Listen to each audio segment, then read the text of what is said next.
एक दिव्य ज्योति आमको आगे नेउछि एवं एक दिव्य शक्ति साहाय्य कर चली। वर्तमान जहाँ बहुत दूर रही बोली तुम्हें भावुच कि शून्य मन हो तुम पाई ताहा दिने ना दिने तुम निकट को आसव। पछक के चाह ना सब आग को देख देख कौन तुम्हें करने को चाहूच एवं तुमर निश्चय उन्नति हब। वीर वीर केबे कौन सी कथा को भय करे नहीं, कौन सी अभियोग करे नहीं एवं शत्रु को प्रवेश करने को सुजोग दिए नहीं। परमा भागवत जननी श्रीमा परम प्रभु श्री अरविंद चरण कमल आम अनंत कोटि प्रणाम जनाई आरंभ करने को जाऊे आज ऑनलाइन श्री अरविंद एस्पिरेशन पाठचक्र कार्यक्रम। आज ऑनलाइन श्री अरविंद एस्पिरेशन पाठचक्र उपस्थित समस्त भाई बापा मान को वंदे मातरम आ प्रणाम। कार्यक्रम आरंभ चलत आम नीरव ध्यानस्थ हवा मंत्रमयी सावित्री उच्चारण सहित। आज मंत्रमयी सावित्री उच्चारण पृष्ठ संख्या रही 216। आज मंत्रमयी सावित्री को उच्चारण करने आम ब्रह्मपुर गंजाम कस्तूरीपाड़ी अपा को आम अनुरोध करुचु। अपा आपण मंत्रमयी सावित्री उच्चारण करंतु आम समस्त नीरव ध्यान करू प्रभु मां को। समस्त silence. Savitri, Book 2, The Book of the Travelers of the World, Canto 7, The Descent into Night. A servile blinkered silence hushed the mind, or only repeated lessons taught, while mitred holding the good shepherd's staff, falsehood enthroned on eared and prostrate hearts, the cults and creeds that organize living death and slay the soul on the altar of a lie. All were deceived or served their own deceit. Truth in that stifling atmosphere could not live. The wretchedness believed in its own joy, and fear and weakness hugged the abject depth.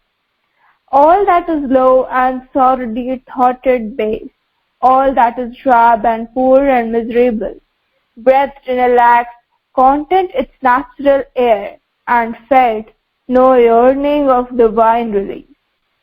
Arrogant, gibing at more luminous states, the people of the Gulf despised the sun. A barriered autarky excluded light, fixed in its will to be its own grey self. It wanted its norm, unique and splendid type. It soothed its hunger with a plunderer's stream.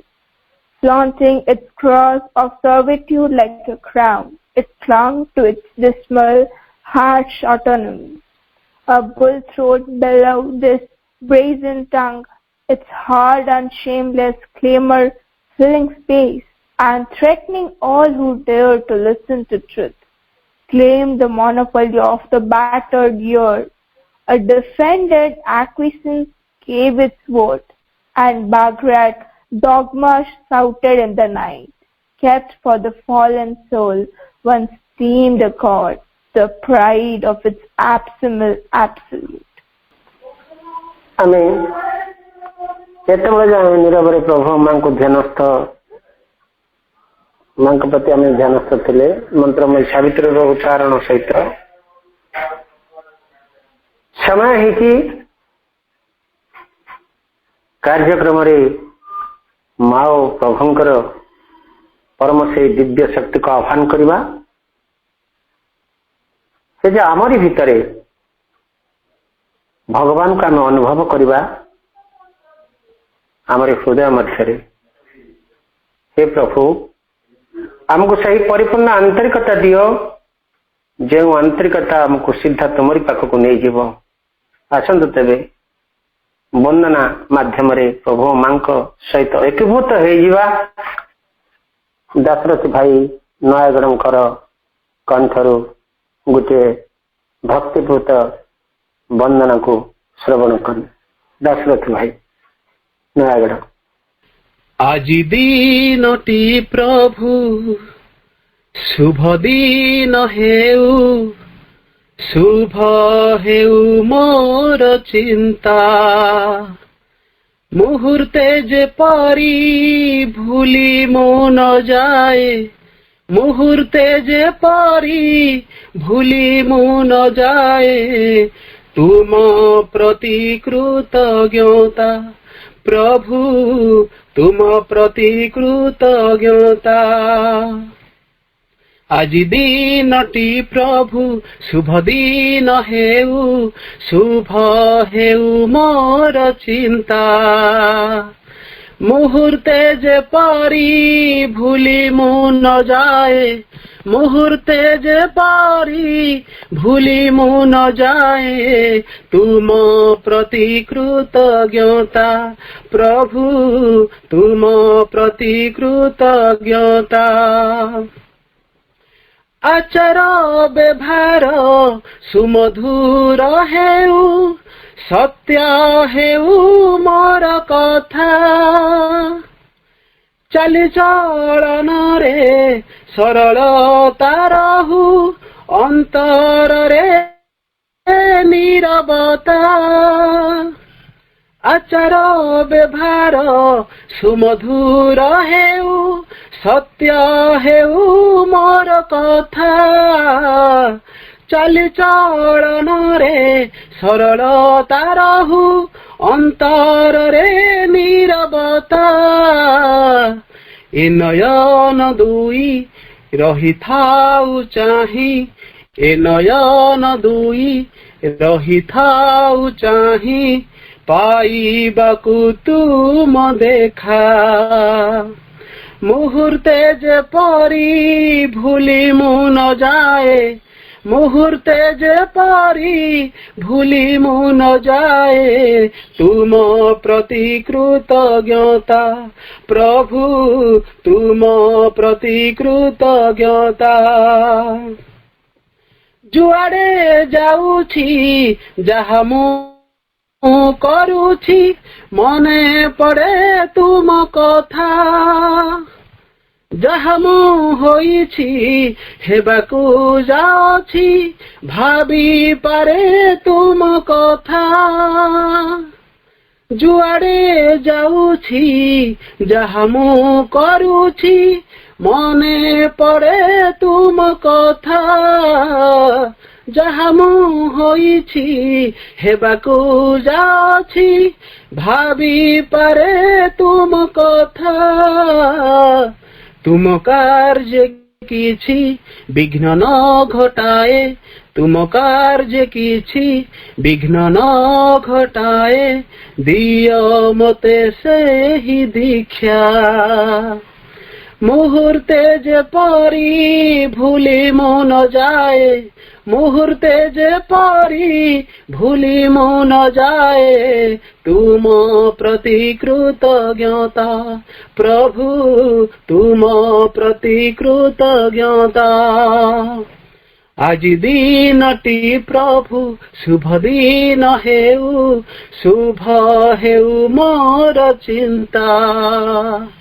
ମୁହୂର୍ତ୍ତେ ଯେପରି ଭୁଲି ମୁଁ ନ ଯାଏ, ମୁହୂର୍ତ୍ତେ ଯେପରି ଭୁଲି ମୁଁ ନ ଯାଏ, ତୁମ ପ୍ରତି କୃତଜ୍ଞତା ପ୍ରଭୁ, ତୁମ ପ୍ରତି କୃତଜ୍ଞତା ପ୍ରଭୁ, ତୁମ ପ୍ରତି କୃତଜ୍ଞତା। ଧନ୍ୟବାଦ ଭାଇ। এই ସୁନ୍ଦର ପ୍ରଭୁଙ୍କର ପ୍ରାର୍ଥନାଟି ଆମ ସମସ୍ତଙ୍କୁ ପ୍ରଭୁ ମାଙ୍କ ପ୍ରତି ଏକୀଭୂତ ହେଇଯିବାର ଗୋଟେ ମାଧ୍ୟମ କରିଦେଲା।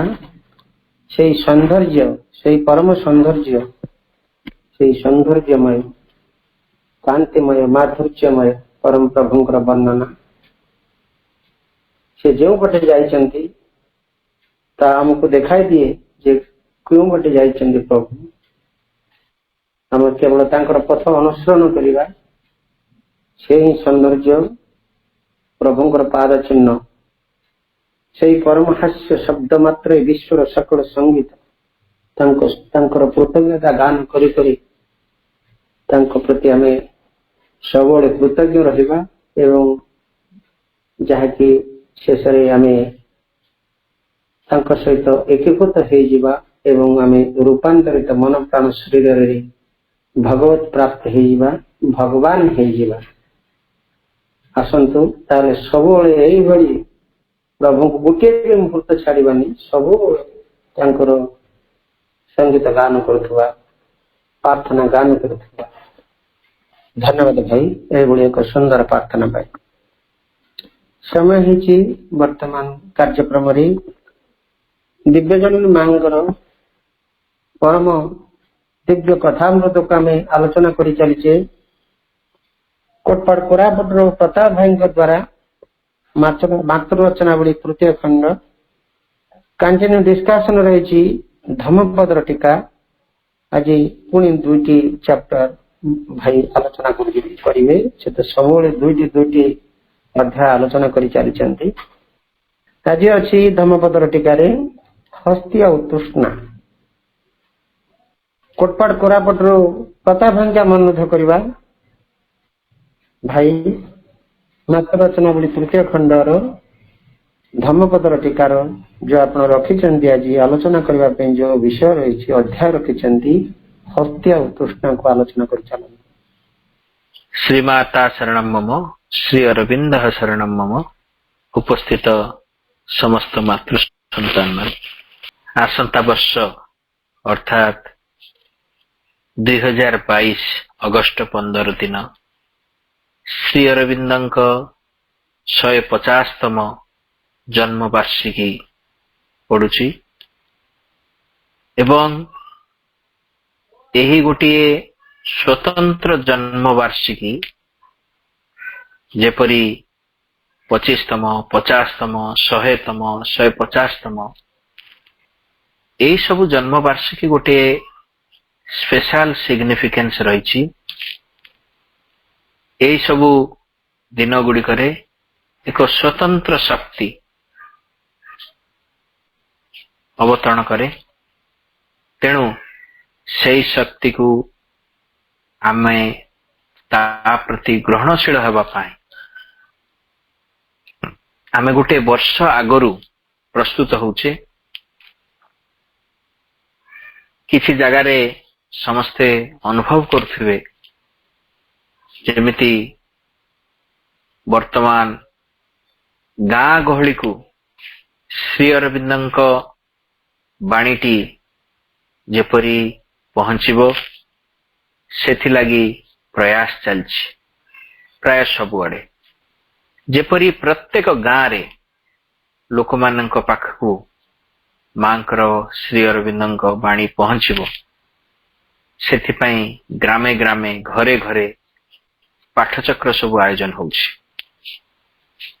ଫଳରେ ଏ ପୃଥିବୀ ଚେତନାର ପରିବର୍ତ୍ତନଟି ଅତି ସହଜରେ ହେଇପାରିବ ଏବଂ ଏହି 150ତମ ଜନ୍ମ ବାର୍ଷିକୀରେ ଯେଉଁ ଶକ୍ତିର ଅବତରଣ ଘଟିବ, ସେ ଶକ୍ତି ପ୍ରତି ଆମ ଭିତରେ ଗ୍ରହଣଶୀଳତା ବି ବଢିବ। ତେଣୁ ଯିଏ ଯାହା ଅଞ୍ଚଳରେ ବର୍ତ୍ତମାନ କାମରେ ମତ୍ତ ହେଇକି ରହିଛନ୍ତି, ତେଣୁ ବର୍ତ୍ତମାନ ଏପରି ଗୋଟିଏ ସମୟ ଅଛି ଯୋଉ ସମୟରେ ମାଙ୍କ କଥା, ଶ୍ରୀ ଅରବିନ୍ଦଙ୍କ ବାଣୀ ସବୁ ଆମ ଭିତରେ ପ୍ରେରଣା ରୂପରେ ଆସୁଛି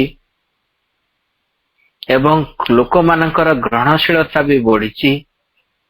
ଯୋଉ ଗାଁରେ କିମ୍ବା ସାହି ସାହିରେ ଲୋକମାନେ ଏହି ବାଣୀ ମାନଙ୍କୁ ଅଣଦେଖା କରୁଥିଲେ ବା ସେମାନଙ୍କର ପସନ୍ଦର ହଉନଥିଲା, ବର୍ତ୍ତମାନ ସମସ୍ତେ ଏହି ବାଣୀକୁ ଶୁଣିବାକୁ ଆଗ୍ରହୀ ହେଉଛନ୍ତି ଏବଂ ଏପରି ଗୋଟିଏ ବି ଜାଗା ଆମ୍ଭେମାନେ ପାଇନୁ ଯୋଉଠିକି ଏହି ବାଣୀକୁ ଲୋକମାନେ ଆଗ୍ରହରେ ଶୁଣି ନାହାନ୍ତି।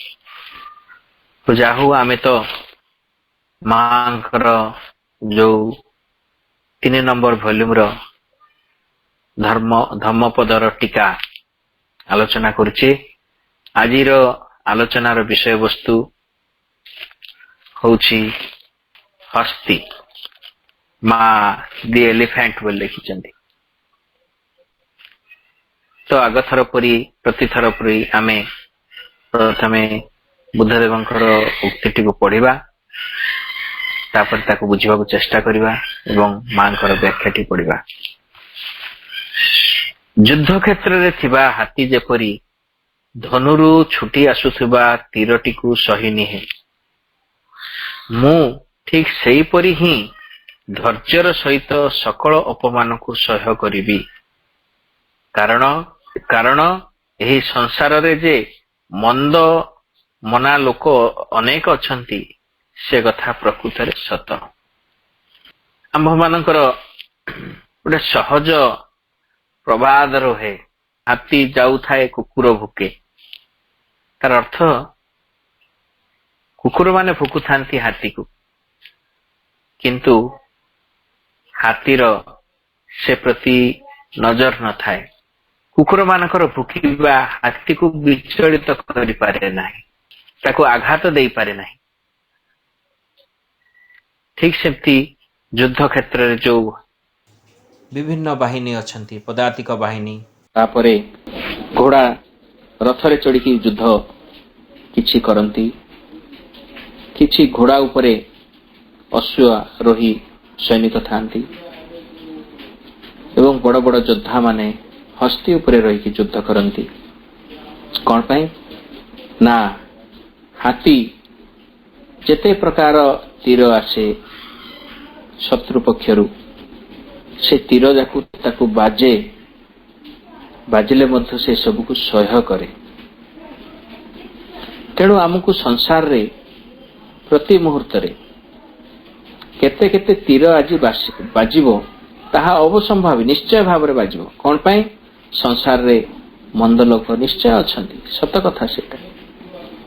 ତେଣୁ ଆମକୁ ନିଶ୍ଚୟ ସେ ତୀର ଯାକ ଆସି ବାଜିବ, କିନ୍ତୁ ସେଥିରୁ ରକ୍ଷା ପାଇବାକୁ ହେଲେ ଆମେ ନିଜକୁ ସେ ହାତୀ ପରି ତିଆରି କରିବାକୁ ପଡ଼ିବ, ଯୋଉଠିକି ତୀର ଆସି ବାଜିଲେ ମଧ୍ୟ ଆମର କିଛି ହେବନି, ଆମେ କିଛି ବିଚଳିତ ଯେପରି ହେବା ନାହିଁ। କେବଳ ପୋଷା ହାତୀକୁ ହିଁ ଯୁଦ୍ଧ କ୍ଷେତ୍ରକୁ ନିଆଯାଏ ଏବଂ ରାଜା ହିଁ ସେହି ହାତୀଟି ଉପରେ ବସିଥାନ୍ତି, ଯିଏ ଧୈର୍ଯ୍ୟର ସହିତ ଅପମାନକୁ ସହ୍ୟ କରେ। ନର ସମାଜରେ ଆମେ ତାହାକୁ ହିଁ ସର୍ବୋତ୍ତମ ବୋଲି କହିବା। ଅବଶ୍ୟ ବଣୁଆ ହାତୀକୁ କିଏ ଯୁଦ୍ଧ କ୍ଷେତ୍ରକୁ ନିଏନି। ପୋଷା ହାତୀ, ତାକୁ ଟ୍ରେନିଂ ଦିଆହେଇଥିବ, ସେମିତି ତାଲିମ ଥିବ, ତାକୁ ଯୁଦ୍ଧ କ୍ଷେତ୍ରକୁ ନିଆଯାଏ ଏବଂ ତା ଉପରେ ଯିଏ ବସନ୍ତି ସିଏ ବି ସେମିତି ଲୋକ ହୁଅନ୍ତି, ଯେଣୁ ତେଣୁ ସୈନିକ ବସିପାରିବନି। ସେ ମଧ୍ୟ ଧୈର୍ଯ୍ୟର ସହିତ ଅପମାନକୁ ସହ୍ୟ କରିବାର ସାମର୍ଥ୍ୟ ତାଙ୍କର ଥାଏ।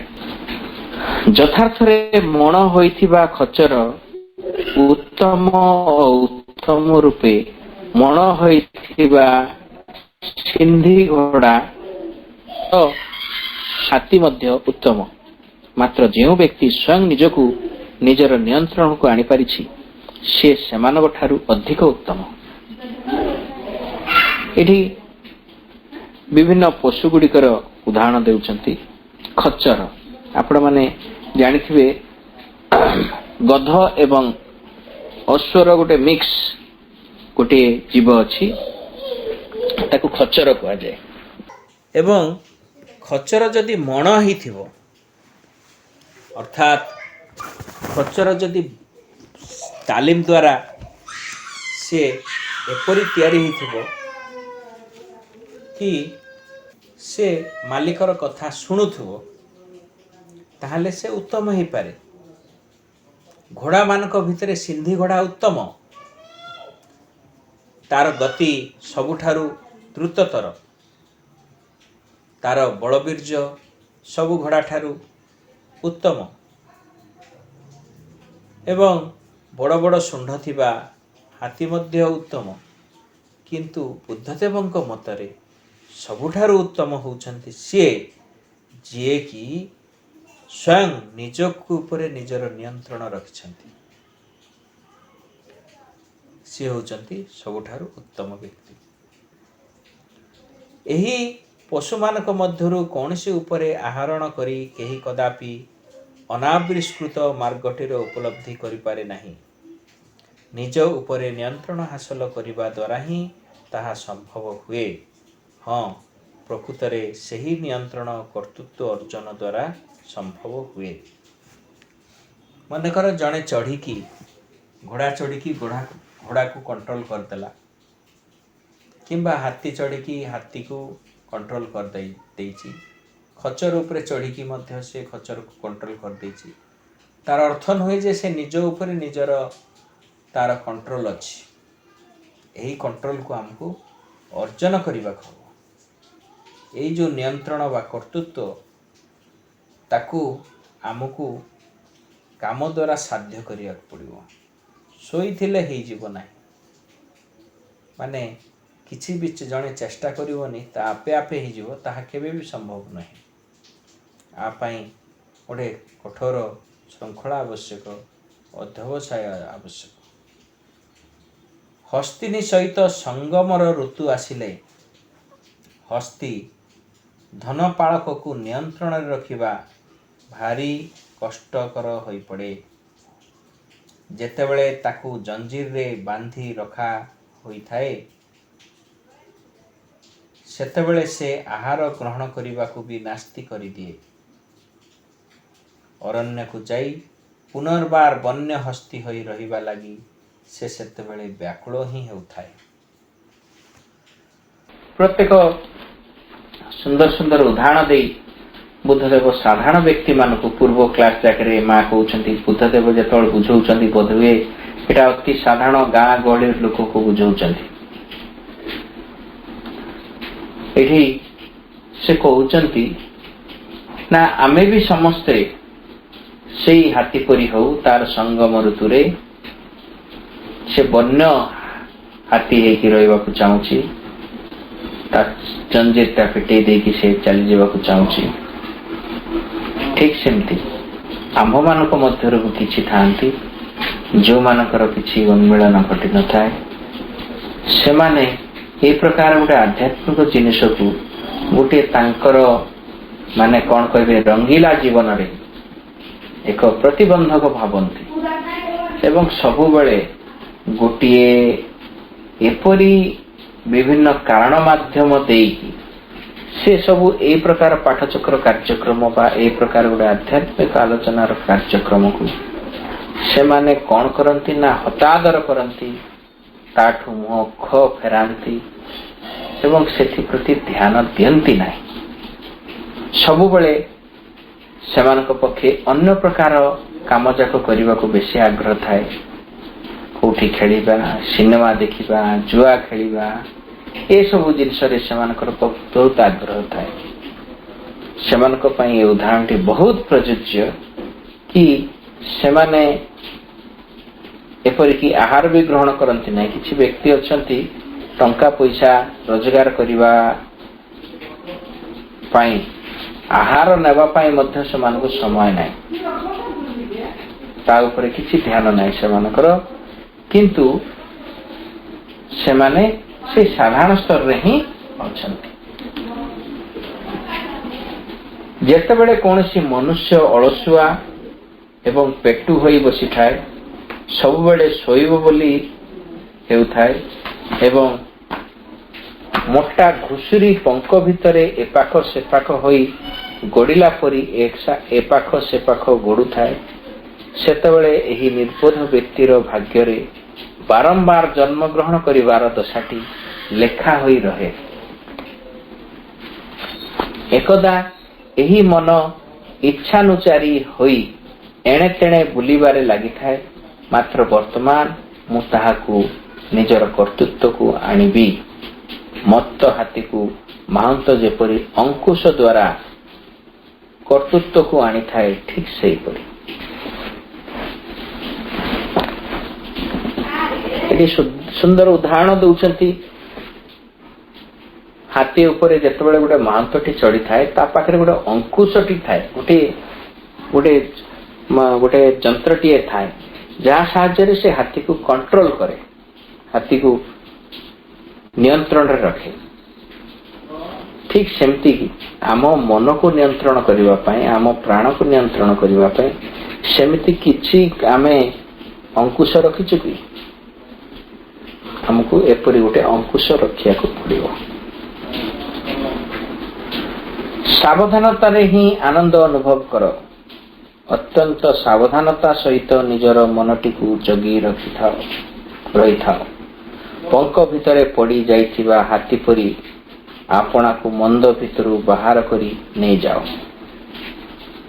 जदि तुमको जड़े विवेकी और सुचरित्र बंधु मिले, जदि से बुद्धिमान होता है, तार आपना उपरे जदि नियंत्रण रही थाए, जदि से जाबतीय बाधा को अतिक्रम करि पारुथाए, तेणु हर्षित मनरे और साहसर सहित ताहारी सहित एकत्र यात्रा करिवा पई कदापि कुंठा बोध कर नहीं।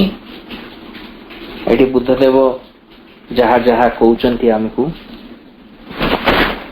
अति सरल कथा, हमको लगुच सरल, बुझा भी सरल, काको मध्य कष्ट हो नथिबो निश्चय, किंतु आपको जेतबेले कार्य लगा जाए सेतबेले यार गोटे शब्द गोटे वाक्य पालन करबा केते कष्टकर ताहा अनुभव हुए, किंतु असंभव नुहे।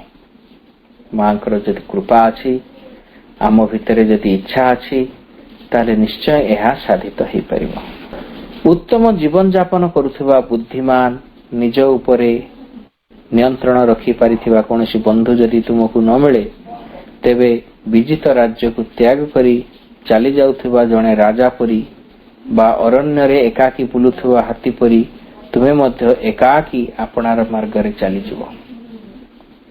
एटी बुद्धदेव कहवा को चाहउचंती काहा को अपेक्षा करिवनी, तुमे भितरु जहा अंतर प्रेरणा आसुची ता नहीं कि काम करिवो।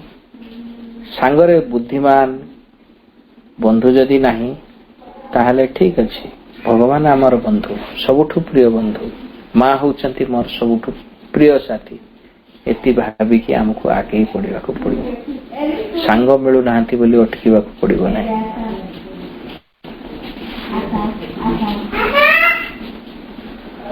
उत्तम जीवन यापन करुथुबा बुद्धिमान निज उपरे नियंत्रण रखी पारिथिबा कोनोसी बंधु जदि तुमको न मिले, तेबे विजित राज्य को त्याग करी चली जाउथिबा जणे राजा परी बा अरण्य रे एकाकी बुलुथिबा हाथी परी तुमे मध्य एकाकी आपना मार्ग रे चली जिवो। एकाकी वास करिबा निश्चय अधिक भल, कारण जणे निर्बोध व्यक्ति को कदापि निजर संगी रूपे ग्रहण करा जाई परिबो नाही। अरण्यर हस्ती परी निश्चिंत होई और कौनसी मंदर आचरण न करी एकाकी वास करिबा निश्चय अधिक भल।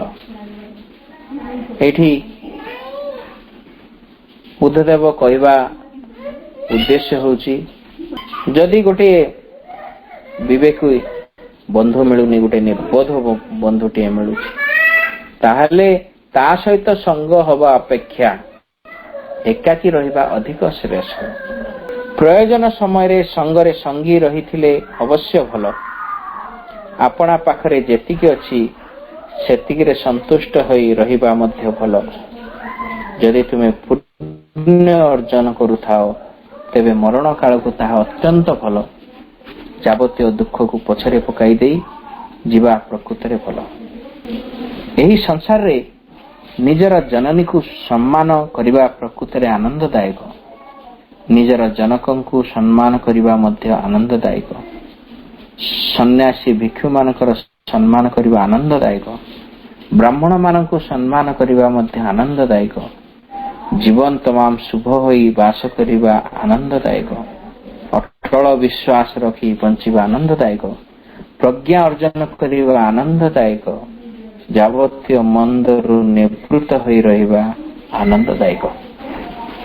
एठी बुद्धदेव कहउचंती आनंद रे रहिबार विभिन्न कारण गुड़िक, को कारण जोगु आमे आनंद रही पाइबा, एई गुटी गुटी कौन कहउचंती ना बुद्धदेव हमको कहउचंती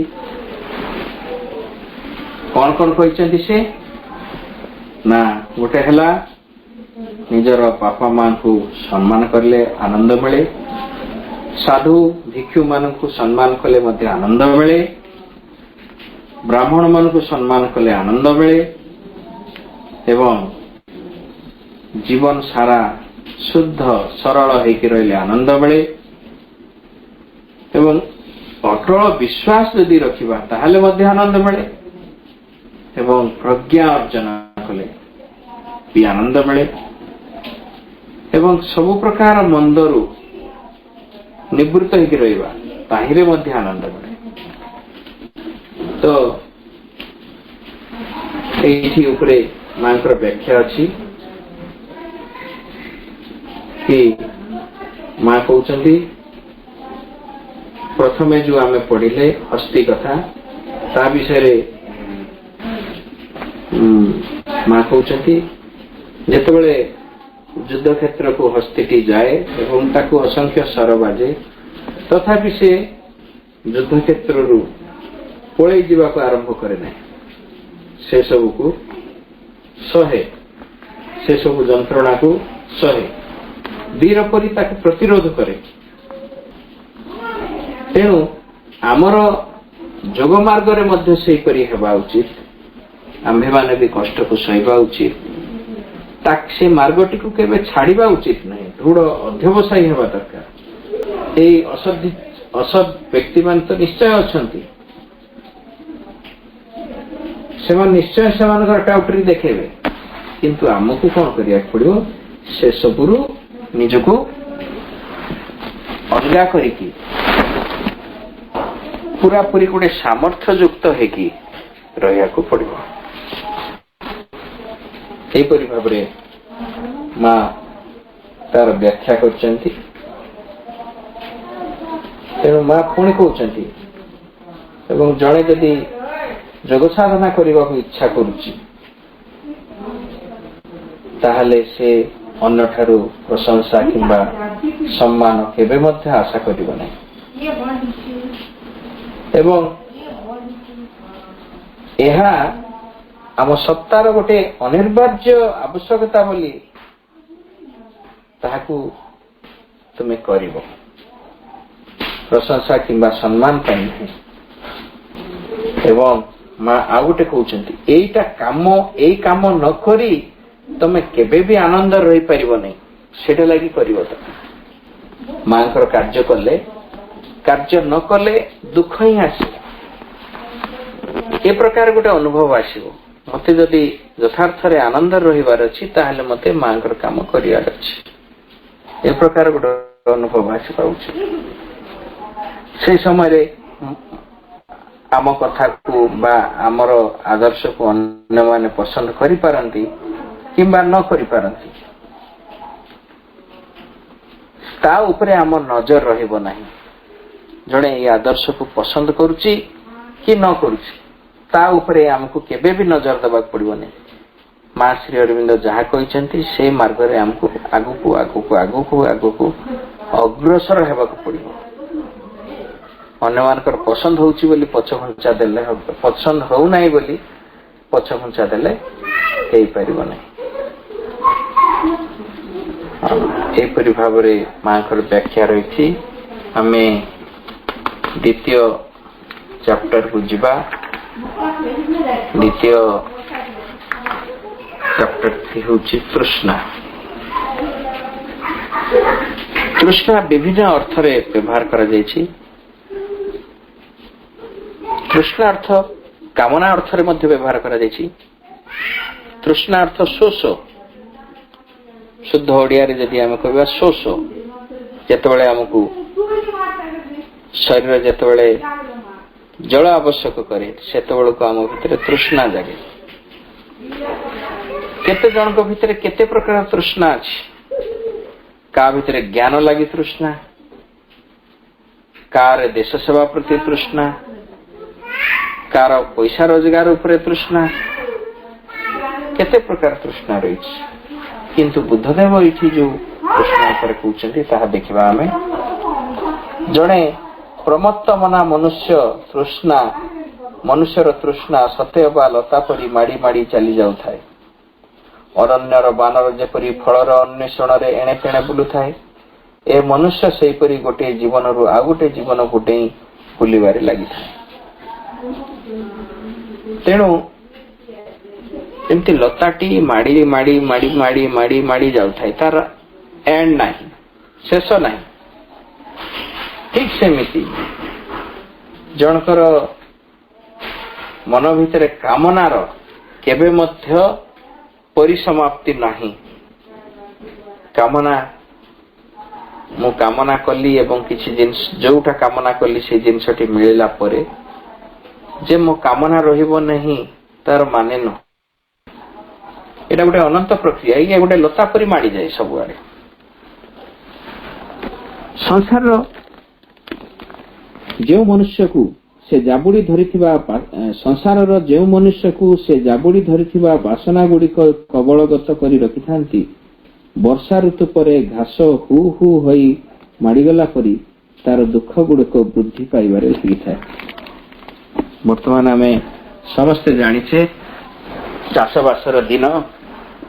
এই ଚାଷବାସର ଦିନ ଏବଂ ବର୍ଷା ଦିନ ଗୋଟିଏ ହୁ ହୁ ବଢେ, ସେଇଟା ହଉଛି ଘାସ। ଠିକ ଆମ ଚେତନାରେ ମଧ୍ୟ ଘାସ କେତେବେଳେ ବଢେ, ଏ ବାଳୁଙ୍ଗା କେତେବେଳେ ବଢେ, ଯେତେବେଳେ ଆମ ଭିତରେ ବାସନା ଗୁଡ଼ିକ ବଢେ। ଯେତେବେଳେ ଗୁଡ଼ିକ ଏଇ ବାସନାର କବଳରେ ଆମେ ମାନେ ଥାଉ, ସେତେବେଳେ ଆମ ଭିତରେ ଥିବା ବାଳୁଙ୍ଗା ବଢେ। ତେଣୁ ବାଳୁଙ୍ଗାକୁ ମାରିବାକୁ ହେଲେ ଆମକୁ ଆମ ବାସନା ଗୁଡ଼ିକୁ ପ୍ରତ୍ୟାଖ୍ୟାନ କରିବାକୁ ପଡିବ, ତାହେଲେ ବାଳୁଙ୍ଗା ବଢିବ ନାହିଁ। এই ସଂସାର ଯେଉଁ ମନୁଷ୍ୟ ଯେତେ କଷ୍ଟ ହେଲେ ମଧ୍ୟ ତାକୁ ଜାବୁଡ଼ି ଧରିଥିବା ବାସନା ଗୁଡ଼ିକୁ ପାର ହୋଇ ଯିବାକୁ ସମର୍ଥ ହୁଏ, ପଦ୍ମପତ୍ରରୁ ପାଣି ଖସିଲା ପରି ତାର ଯାବତୀୟ ଦୁଃଖ ମଧ୍ୟ ଦୂରୀକୃତ ହୋଇଥାଏ। ଏଇଟା ଆମେ ଅନେକ ଜାଗାରେ ଆଲୋଚନା କରିଥିବେ ନିଶ୍ଚୟ। କଣ ନା ପଦ୍ମ ପତ୍ରରେ ପାଣି ଲାଗେ ନାହିଁ, ସେ ପାଣି ଭିତରେ ବୁଡିକି ରହିଥାଏ, କିନ୍ତୁ ତହିଁରେ ଗୋଟେ ପତ୍ରରେ ଗୋଟିଏ ବୁନ୍ଦା ବି ପାଣି ଲାଗିକି ରହିପାରିବ ନାହିଁ, ସେ ଖସିଯିବ। ସେ ପ୍ରକାର ତା ଭିତରେ ରହିଛି। ଠିକ ସେମିତି ଯିଏ ଏ ବାସନା ଗୁଡ଼ିକୁ ପାର ହେଇପାରିଛି, ସେ ମଧ୍ୟ ଯାବତୀୟ ଦୁଃଖ ତାର ଦୂରୀଭୂତ ହେଇପାରିବ। ଯେଉଁମାନେ ଏଠାରେ ସମବେତ ହୋଇଛନ୍ତି, ମୁଁ ସେମାନଙ୍କ ସମସ୍ତଙ୍କର କଲ୍ୟାଣ ଲାଗି କହୁଛି, ଘାସ ଗଛଟିକୁ ଉତ୍ପାଟିତ କରି ଆଣିଲା ପରି ତୁମେ ତୁମର ଯାବତୀୟ ବାସନାକୁ ଉତ୍ପାଟିତ କରି ଆଣ। ବନ୍ୟା ଜଳ ତୃଣ ଗଛକୁ ଯେପରି ଦଳିତ କରି ପକାଏ, ତୁମକୁ ସେହିପରି ବାରବାର ଦଳିତ କରି ପକାଇବାକୁ ତୁମେ ମାରକୁ କଦାପି ସୁଯୋଗ ଦିଅ ନାହିଁ। ଗଛଟିଏ ତଳେ ପଡ଼ିଯିବା ପରେ ମଧ୍ୟ ଯଦି ତାର ଚେର ଗୁଡ଼ିକ ଠିକ ରହିଥାନ୍ତି, ତେବେ ତାହା ଯେପରି ପୁନର୍ବାର ପତ୍ର ଧରି କଅଁଳି ଉଠିଥାଏ, ଠିକ ସେହିପରି ସମସ୍ତ ତୃଷ୍ଣା ଉତ୍ପାଟିତ ହୋଇ ନ ପାରିଲା ପର୍ଯ୍ୟନ୍ତ ତୁମକୁ ବାରମ୍ବାର ଦୁଃଖ ଭୋଗିବାକୁ ପଡୁଥିବ। ଯେଉଁ ବିପଥଗାମୀ ମନୁଷ୍ୟ ତୃଷ୍ଣାର 26ଟି ଯାକ ପ୍ରବଳ ସ୍ତରକୁ ଅବରୋଧ କରି ନ ପାରେ, ସୁଖ ଲାଗି ରହିଥିବା ତାର ଉତ୍ସୁକତା ରୂପୀ ବନ୍ୟା ତାକୁ କୁଆଡେ କୁଆଡେ ଭସାଇ ଦେଇଥାଏ। ଏହି ସବୁ ସ୍ରୋତ ସବୁଠାରେ ହିଁ ବହିବାରେ ଲାଗିଥାନ୍ତି ଏବଂ ତୃଷ୍ଣାର ଲତାଟି ତୋ ଦ୍ୱାରା ଅଙ୍କୁରିତ ହୋଇ ବଢିବାରେ ଲାଗିଥାଏ। ଯେଉଁଠି ତାହାର ଅଙ୍କୁରୋଦ୍ଗମ ହେଉଛି ବୋଲି ତୁମେ ଦେଖିବାକୁ ପାଇବ, ଆପଣାର ପ୍ରଜ୍ଞା ଶକ୍ତି ଦ୍ୱାରା ତାହାର ଚେର ଗୁଡ଼ିକୁ ତୁମେ ଅବଶ୍ୟ କାଟି ପକାଇବ। ଏଇଠି ବୁଦ୍ଧଦେବ କହୁଛନ୍ତି, ଯେତେବେଳେ ସ୍ରୋତ ବହି ଚାଲେ ସେତେବେଳେ ଏ ତୃଷ୍ଣାର ଲତାଟା ଅଙ୍କୁରିତ ହୁଏ। କିନ୍ତୁ ଦେଖିବ ଯେତେବେଳେ ତୁମ ଭିତରେ ଏଇ ତୃଷ୍ଣା ଗୋଟେ ବାସନାର ଅଙ୍କୁରୋଦ୍ଗମ ହଉଛି, ଅଙ୍କୁରୋଦ୍ଗମ ଅର୍ଥ ସେ ନୂଆ କରି ଗୋଟେ ଚାରାରେ ପରିଣତ ହଉଛି, ସେତେବେଳକୁ ହିଁ ତାକୁ କାଟିଦେବାକୁ ପଡିବ। ଯେତେବେଳେ ଆମେ ବର୍ଷା ଦିନ ସମସ୍ତେ ବାଡ଼ି ବଗିଚା ସଫା କରୁଥିବା, ଯେତେବେଳେ ବାଳୁଙ୍ଗା ଗୁଡିକ ଛୋଟ ଥିବେ ସେତେବେଳୁ ହିଁ ତାକୁ କାଢିଦେଲେ ସୁବିଧା ହୁଏ। ସେ ବଢିଗଲା ପରେ, ଏତେ ସବୁଆଡେ ମାଡ଼ିଗଲା ପରେ ତୁମେ ଯଦି ତାକୁ କାଢିବାକୁ ଚେଷ୍ଟା କରିବ ତାହେଲେ ଅବଶ୍ୟ କାଢି ପାରିବ, କିନ୍ତୁ ସମୟ ମଧ୍ୟ ସେହିପରି ସମୟ ସାପେକ୍ଷ ହେବ, ମୂଲ୍ୟ ମଧ୍ୟ ଅଧିକ ଦେବାକୁ ପଡିବ। ତେଣୁ ଆମକୁ ଆଗରୁ ହିଁ ତାକୁ କାଟିଦେବାକୁ ପଡିବ। କ୍ଷଣିକ ବସ୍ତୁ ଗୁଡିକର ଉପଭୋଗ ଦ୍ୱାରା ଆପଣାର ମନକୁ ଆକୃଷ୍ଟ ହେବାକୁ ହେଲେ ସୁଖର ତୃଷ୍ଣାରେ ଜର୍ଜର ମନୁଷ୍ୟମାନେ ଜନ୍ମ ଏବଂ ଜରାର ଅଧୀନ ଓ ବୋଷ ହୋଇ ରହିଥାନ୍ତି। କ୍ଷଣିକ ବସ୍ତୁର ଯୋଉମାନଙ୍କର ଉପଭୋଗ ଦ୍ୱାରା ଯୋଉମାନେ ତା ଦ୍ୱାରା ଆସକ୍ତ ହେଇଥାନ୍ତି, ତାକୁ ଉପଭୋଗ କରିବା ପାଇଁ ଆସକ୍ତ ହେଇଥାନ୍ତି, ତେଣୁ ସେମାନେ ନିଶ୍ଚୟ ଜରାର ଅଧୀନ, ସେମାନେ ନିଶ୍ଚୟ ତାଙ୍କ ଭିତରେ ଜରା ଆସିବ।